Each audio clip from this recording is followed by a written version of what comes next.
Breaking. Will Diddy be home for Thanksgiving? Bail decision pending with Judge Arun. And check out my interview with Damien.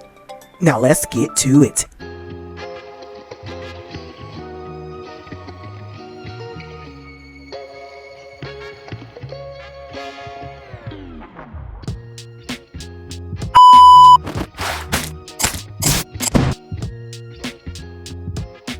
Hey everyone, welcome to the mix. Like this video, share this video. As you can see what this video is going to be about.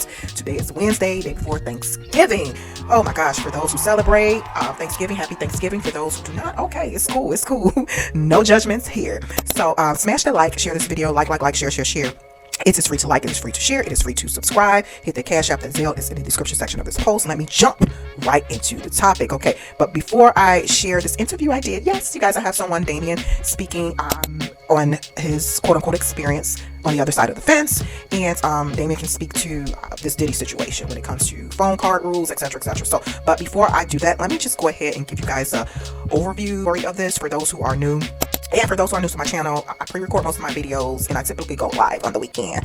In terms of the Diddy bail situation, this is Diddy's third attempt to for bail. So this is the second judge, official judge, because the judge before this was Judge Carter. I'll drop the link in the description section of this post. I still don't understand why Judge Carter was removed from this case. So that's neither here nor there. So now we're here, Judge Arun.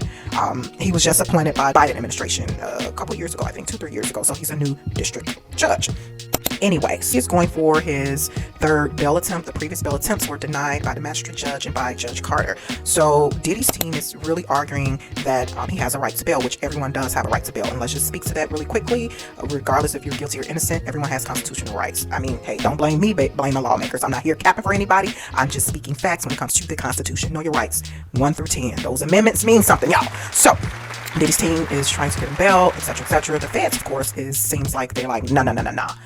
He has a history of possibly and allegedly intimidating witnesses, etc. The feds also cited the Mr. Robert Kelly, R. Kelly case, yes, as an example as to why Diddy should not receive bail. Yes, the feds cited R. Kelly's RICO case, because we all know Diddy is going through a RICO case too, currently. So also Diddy's team cited Trump's case, which Trump's case is not a Fed case, but they cited that. So both teams arguing back and forth for a couple days. This happened on Friday, the 22nd, and basically that's an overview, you guys. Since Diddy's team is citing that if he is granted bail, there are a lot of things that Diddy will subscribe to in terms of just being on a tight leash, where he would be confined, of course, to New York in an apartment or something like that, and etc. A list of things that they are willing to ensure that he complies with. That's what Diddy's team is saying. But the feds is like and gave their reasoning. So let me just go ahead and get right into this interview I did with Damien, and I'll end it there. But my prediction is, Damien will be giving his prediction. My prediction is the judge will grant bail. This judge seems like he's very thorough in crossing his T's and dotting his I's and giving both teams, feds and Diddy's defense team, an opportunity to state their case. And with a judge being this thorough, I think he's leaning on the side of granting bail. That's just my prediction. So here's the interview, you guys. Again, like this video, share this video. Okay, everyone, as I said before, I have someone online who could speak to the situation and also, most importantly, the phone situations that happens behind bars. This particular person, unquote, has some insight on what may or may not be expected from a judge if rules are potentially violated by an inmate when they are behind bars. So it's just going to be a few questions. This is someone who could speak to this Diddy bail situation. This person does not know Diddy personally, on the other side of the fence, quote unquote, experience, relating to this topic. So here we go. Okay, Damien, with your experience on the other side of the fence, how does the phone card situation work? I know from state to state it's probably somewhat different, but I'm guessing maybe not a huge difference when it comes to one being incarcerated, whether it be from the county perspective, county jail perspective, or federal prison perspective. So what can you say and speak to the phone card situation? You're right, it does. The prices and the rules do vary from state to state, and sometimes even from city to city.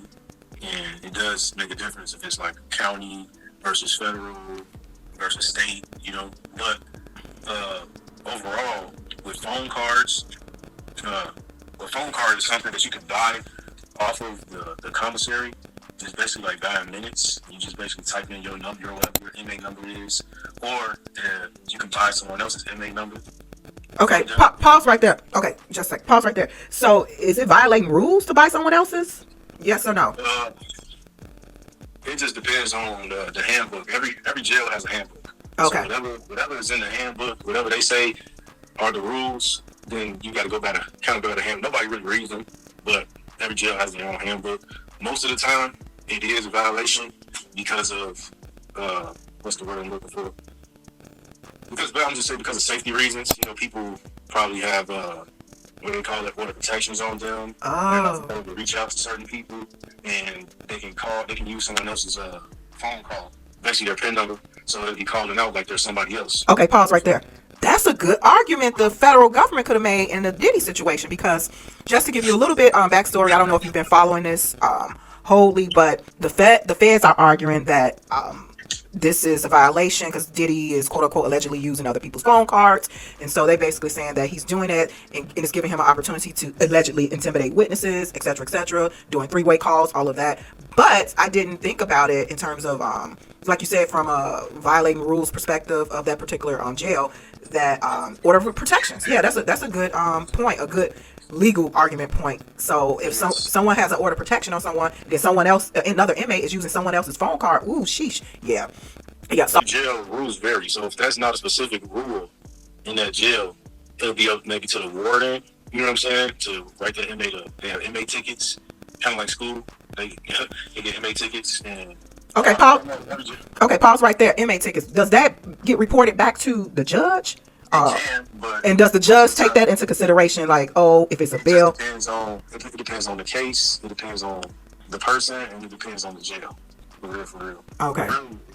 What you do inside the jail, majority of the time, doesn't have anything to do with your case, as long as you're not committing another crime while in the jail. So maybe talking to a witness or threatening somebody over the phone, that could be a problem with the courts. But if he's not doing it, if he's really just using it to reach out to people and call family and try to bust moves while he's in jail, he's really not going to be violating any type of way. They might put him on some type of commissary restriction or maybe like a phone restriction, but he's not committing crimes in an act of breaking a jail rule, then it's really like nothing almost. And a lot of times the jail don't really care because they gotta investigate it, and they have to listen to everybody's phone calls, and it takes a lot of time to do all that. Okay, that's interesting. Thank you for your insight on this. But okay, one last question before I go. And again, you guys, when you come on in, this is a pre-recorded interview I'm doing. Hit the like, share this video, like, share. I may get this video out to you all before the judge makes a decision on the Diddy bail situation. But again, I have Damien on the line to speak to the phone card, the pins, and all of that. Other inmates using each other's, cards and things of that nature. Is it a violation? Can that impact their case, their active case that they're going back and forth to court? So Damien has a little bit of insight as to this particular topic, and although every state is different, some states may be a bit similar, but as Damien just said, it depends on the rules in that particular jail, state, etc. Okay, when you come on in, hit that like. So basically, the custody consequences that the inmate could possibly face, what you stated, possibly heavy on the possibly, is maybe phone restrictions, or did you say phone restrictions or commissary? Yes, commissary restriction or phone restriction, or maybe visit restriction for a while. Okay. So basically, those things are privileges in jail. They don't have to. And they let you. Most jails let you know you don't have to be on the phone. You don't have to get commissary. You know what I'm saying? That's why they can take them away. Okay. People get two things confused. Just because you're breaking the rules doesn't mean you're breaking the law. You know what I'm saying? So, like I say, jails have rules, but when you start breaking the rules and the state laws or federal laws in the midst of breaking the rules, then that's when they would be brought to court. But if they investigate it, which I'm pretty sure they are, because he got a high-profile case, so 9 times out of 10, what they doing with him is, let's just say he is on for example, he's on EPOD. Okay, so we know Diddy's over on EPOD in whatever county he's in. So we're gonna tap into all the inmates' phone calls on EPOD to see if we hear his voice talking under their account. And then we'll listen to the phone calls and see if he's, talking to somebody he's not supposed to be talking to, or doing something illegal, telling somebody to do something for him that's violating the rules or the rules and the laws, or the judge's conditions, whatever the case may be. Then that's when he'll be breaking the law. But I don't see him doing that over the phone. And if he does, they'll find out. But Okay, pause right there. Well, where they're basically saying that he's allegedly doing something like that, speaking in code. So I'm assuming federal prosecutors can't decipher what he is allegedly saying, but I think they did I'm gonna say a soft investigation, and they're alleging to the judge that they feel that he's speaking in codes, etc., etc. Of course, his team, Diddy's team, is defending him, saying everybody uses each other's phone cards, blah blah blah. This is common. This is not breaking a law, you know. And so, not breaking the law. It's probably breaking the rule, but it's not a crime. right, right. But so to close, what do you think? I don't know if you've been following this all the way from beginning to end, but do you believe that this particular judge, let me just give you a rundown. This is the second judge that's officially assigned to this case, Judge Arun. The magistrate judge, which was the bond hearing judge, denied him. And then, of course, he was appointed an official judge, Judge Carter, who was removed for, unbeknownst to me, the reason why. Not sure why. But now this is a new judge. And Judge Carter, the previous judge, denied bond too. So this judge seems like he's pretty thorough with both the federal, prosecutors and the defense team. Like, this judge seems like he's combing through everything for him to be going over this third bail hearing for 3 to 4 days. They argued 2 days, and now, what do you think this may end up with? Your prediction? Well, most judges, they do their job for the most part, I believe. But when it comes to, so when it comes to having court dates that are not even about the case, they get tired of it. It becomes a slow drag. So after a while, they get fed up. They might get fed up with the state, or they might get fed up with the attorneys, or they might get fed up with both. And they be ready to get the case, going. Because it's going to be a long case. You know what I'm saying? So, and it's almost like each party or one of the parties are prolonging it by, okay, we're talking about phone calls. If you got evidence on me, you lock me up, you got evidence on me. Or charge you, me. You got charges. No. You got things. Okay, I need to worry about who I'm talking on the phone. Paul to get him out of jail, his defense. So, and of course, the feds is arguing, no, don't let him out of jail on bond. So that's why this is a concern of phone calls. The feds are basically saying that they're alleging that he's using these phone calls through third parties and other inmates' phone calls to intimidate witnesses. It sounds like they have a weak case. Because when the feds got you, they're not even gonna complain to the judge about who you talking on the phone with. If they really got you, they just gonna let you talk on the phone and listen. You know what I'm saying? They just gonna listen. If they know they got you, he in jail, we can hear his phone calls. You know what I'm saying? Like, we can hear his phone call, we just gonna let him keep talking.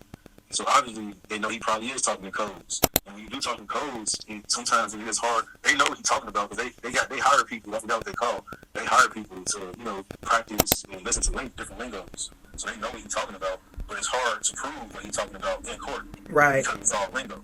So, but I just feel like they got a weak case, prolonging it. They trying to make up little petty reasons why not to let him go.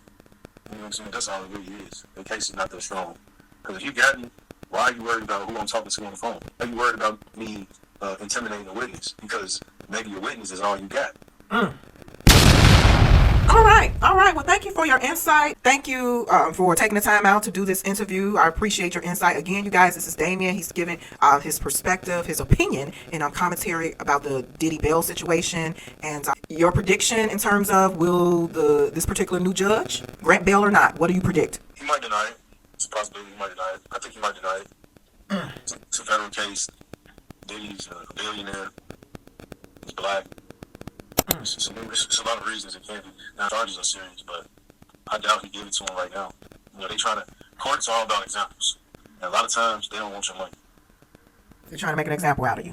Yeah, the example and the message is bigger than the money. All right. Thank you, Damien, for your time. I may hit you up again for your insight as this case continues and proceeds. Talk to you soon. All right. God bless. All right. Take care. Bye. All right, y'all. I'm going to end it there. You heard Damien. Sometimes it's not about the money. It's about the example. Woo! Like, share, subscribe. I will talk to y'all soon. Bye.